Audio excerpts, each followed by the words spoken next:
Hello again, ladies and gentlemen, and welcome back to the Elegant Dev Show. I am your host, the Elegant Dev, and today we'll be talking about building and maintaining self-discipline. Now, this is one of the harder things to achieve and sustain in software engineering, and any other industry for that matter, judging by the numerous books written on the subject. But let's now get into why it even matters in the first place, shall we? One secret I discovered quite early in my career was that the best professionals were those with the most solid work ethic.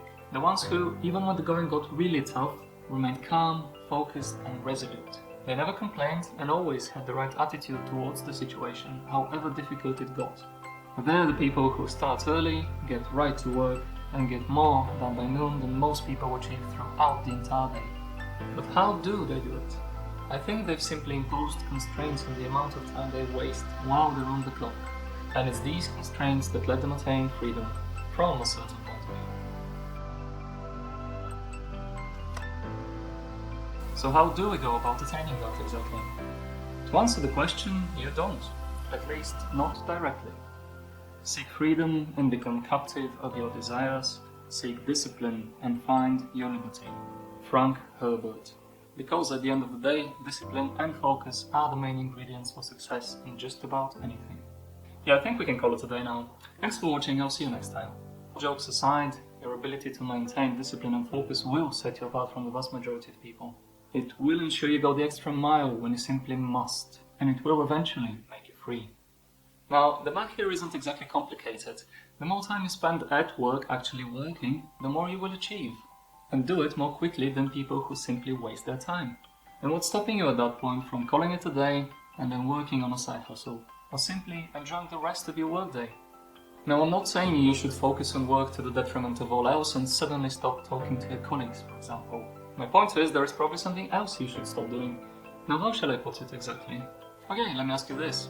On average, how much of your workday do you spend on social media? Right? Enough said, let's get back to the video, shall we?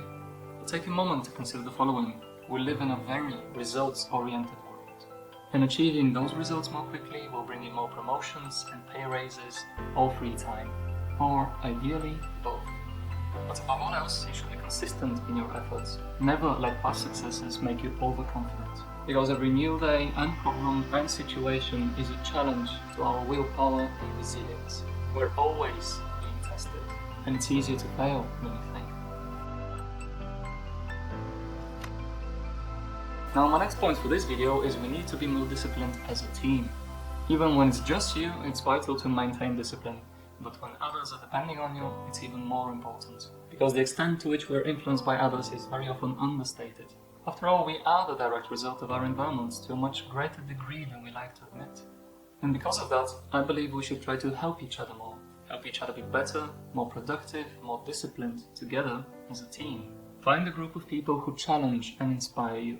Spend a lot of time with them, and it will change your life. Amy Poehler. So basically everything we've talked about so far is also true for teams. With the added challenge, however, that multiple standards of excellence usually exist when you put two or more people together.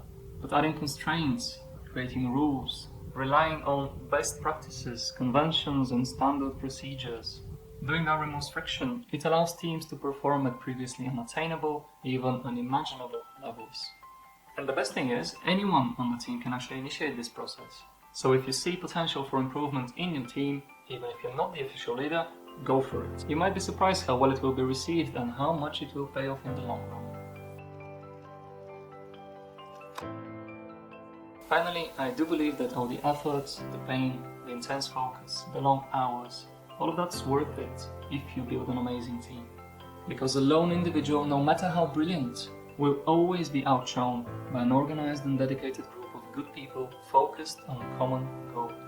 Ultimately, only coherent, consistent, disciplined teams blaze a shining path through the darkness of mediocrity.